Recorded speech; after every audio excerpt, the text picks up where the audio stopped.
All right, so I kind of wanted to make a video talking about generational shifts in terms of wealth and mindsets with real estate. So I just finished listening to a book, and the author is actually one of the top, I think it's actually the best Remax real estate agent in Canada. So this is the top guy. I believe he works in Cambridge. He obviously invested in a lot of real estate, and he did very well over the past, as you would think, over the past 20, 30 years. Probably owns over 50, maybe even over 100 properties of different kinds, from commercial properties to, mixed commercial and residential, and obviously a lot of single family real estate. And in the chapter I just listened to, he actually said that he's worried about his kids who are in the millennial generation, their ability to buy real estate and get into the market. And it's really interesting because, this is someone who is like a very successful, real estate agent and real estate investor. And even he is worried about his kids and I guess his kids' friends and family of that particular age group and their ability to get into the market and buy. And it's great to see that, because I think a lot of baby boomers in that generation, they have the mindset that, millennials, Gen Z, they don't want to work. They spend a lot of money on avocado toast, and they don't know what it's like to save, and they don't work hard and all this stuff. And I think that's not necessarily true. I think a lot of millennials and a lot of Gen Z do work hard, but we're in a system right now where, the average wage is 50, 60,000, and then the average home price is 800,000, over $1 million in certain parts of Toronto, right? And then you go outside of Toronto, and then average house prices are 700, 800, or maybe you can find something for 600. Like where I live, you could buy years ago for around 500 or 400. Now it's 800 or $1 million. And I live an hour north of Toronto. I don't even live that close to Toronto.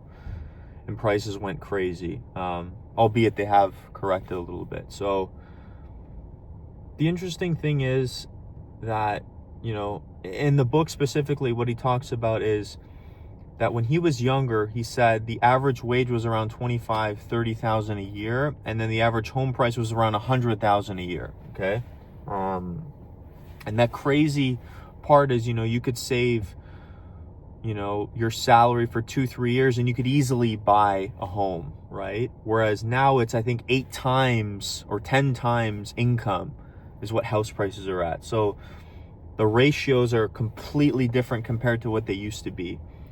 Let's say in the 80s or 90s.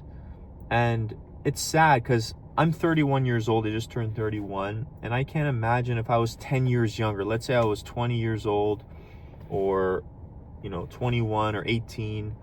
And, I'm just thinking about, getting into a job right now. And it would be hard. Right now, it's hard for new graduates to find jobs. Like, youth unemployment is so high. And it's so sad to see that, because not only are they struggling to find jobs, but their salaries are going to be very low. It's going to take them a while to save up any sort of sizable chunk of cash to put towards a house. And it's just a very weird time. And, I know so many people my age who are still living with parents who still can't buy a home. And then obviously Gen Zs who are, let's say, 20 years old or 21, a lot of those people just feel so hopeless. Like, they have the mindset of like, I'll never own property or real estate, so what's the point of even trying? I'm just gonna go enjoy my life now and go buy this thing or go do this. Like, their mindset is just so like, there's no point. It's hopeless. I'll never get in that property. I'll never own real estate, or I'll never own that property. And that's very sad to see, because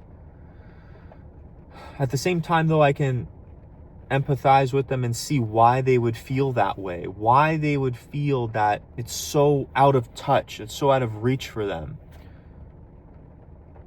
because the prices are just so high and their incomes are so low. And it's you know, it's sad, and maybe things will change, right? Maybe things will get better in the future, but I don't really know. I guess all we can do is hope for the best. Have a little bit of faith and hope in the future, right? But the way I also see it is that the wealth gap is just getting worse and worse. Like, if you don't own property or any sort of assets, you're almost getting further and further away from the people that do. And what it's doing is it's creating problems in our society. I think it's creating frictions with people where people are just angry, and our beliefs are so far apart from people where people are just not getting along with each other anymore. They're arguing, they're pissed off, and it's understandable why they are pissed off, right? And if this wealth gap just gets worse and worse, like, I don't know what's going to happen. I hope it does get better, but at the same time, some days I'm just like, will it? Because it just seems like it's increasing and getting worse. And if you don't become an asset owner, if you don't even get into that pool at some point, you're just going to be so far behind in the future, even more far behind than right now. And, there are companies out there that what they're doing is they're allowing people to do what's called shared equity. Let's say you can only save 5%, because saving 20% in this day and age is very difficult. 20% of a home, let's say it's $1 million home, saving $200,000 is not easy right now, okay? Especially if you're making 40, 50, 60,000 a year. It's very tough with all the expenses you might have, with rent payments, with credit card bills, with groceries, with gas, with car payments, with all these other things that you have to pay for. Saving on top of that is not easy, right? And so these companies exist, a couple of them, where let's say you can save 5%, maybe you can get that 50 grand. They'll bring in the 150 grand, and then you have your 20K down payment. But what happens is you're sharing the equity in the home. You're sharing your ownership of the home, where they will own 15%, or let's say they'll own, the same ratio equity in the home. So let's say the house appreciates $200,000 and you sell it, they'll obviously take the bigger chunk, and then you'll take a smaller chunk, because you put 5%, they put 15%. But I think that, honestly, option is better than nothing. I think it's better to do a shared equity and to buy than to just continue to just keep chipping away, trying to save 20%, and then property values increase and then you're left behind. I wish it wasn't that way, but I think it's a good option. And there's lots of companies, there's even more companies I've seen that are popping up that are doing this, where if you can supply at least 5%, they'll help you with the 15%. And I think what these companies are doing is they're also capitalizing on the fact that they can take equity and build, wealth through owning other people's homes, right? But at least you're still getting into the home. You're becoming an owner on a smaller scale, but you're becoming an asset owner and a real estate owner, and that eventually will pay off for you. It's just crazy that even has to exist in this day and age. It's crazy that these companies have to come in and help with that problem. And it is a problem, and they're helping, but it's crazy that problem even exists, right? Now, that being said, you can always look at further markets. You can always go way up north or go to small markets where real estate is cheaper, but that requires you being further from family, further from people going to a new place. Some people even move out of the country because they don't see any other option in Canada. And that's also a difficult thing to do. And, I know people that have done that as well. But I just think I wanted to touch upon the mentality of generations, where older generations feel that, younger people just don't work hard, but really they do work hard. It's just the wages are so low, and there's no chance for them to even save and and scrape together that amount of money they'll need. Like maybe if they can get that 5%, then they can do these shared equity programs, you know. But even maybe saving $50,000 is very hard for people right now, right? Especially if you don't have a lot after paying all your expenses. Collecting 50 grand is not an easy task. And, you know, I just wish it was easier for people nowadays. And, you know, with all my clients, I really try to put it into their heads, like there's all these options, but it's tough right now. You know, I try to I sympathize and I empathize with people as much as I can, that it's not easy right now. It's so difficult. And that if people are able and, you know, able to just save and put that money away and then make that purchase, it's such a great, you know, step in their lives, and it's such a thing to be celebrated for.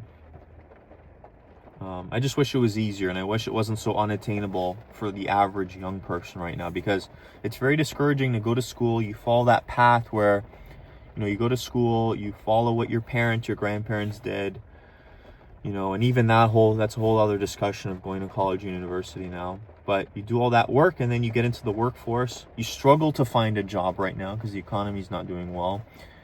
Your salary's low because there's a lot of cheap labor in the country. And then not only that, if you do go out on your own and start renting, it's very expensive to pay rent and groceries. So you maybe save a little bit at the end of the day to build towards your future home purchase. That it's almost just feels like you're constantly climbing up a hill that gets steeper and steeper, to put it that way, you know.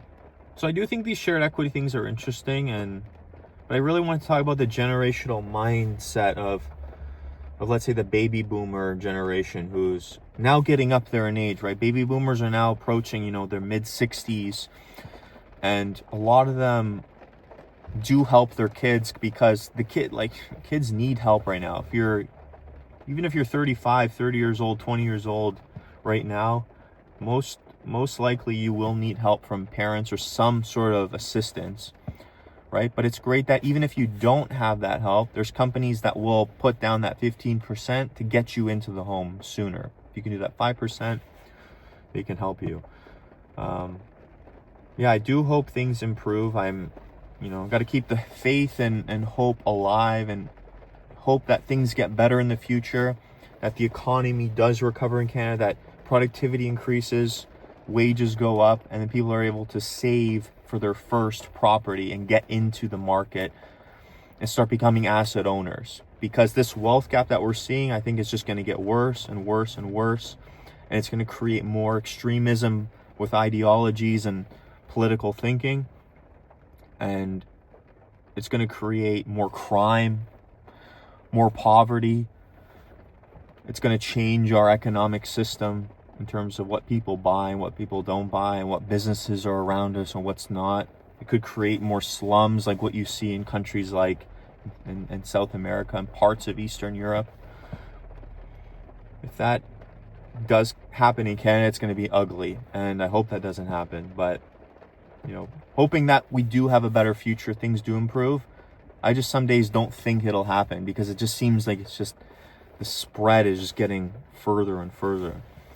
And so I know it's raining outside. This is a little bit of a sad, depressing topic, but I do remain hopeful for the future, and I hope that things do improve. And, you know, the best thing we can do is focus on what we're doing every day to make sure that we're doing our best, because we can't control what the government does, what businesses do, blaming each side or the other. If they're greedy, they're taxing me too much, they're greedy corporations. Let's focus on what we can do personally in our own little economic, bubble, right? Because that's all we can control. We can't control anything else. So hope you guys enjoyed this video. I'll see you guys in the next one. Take care.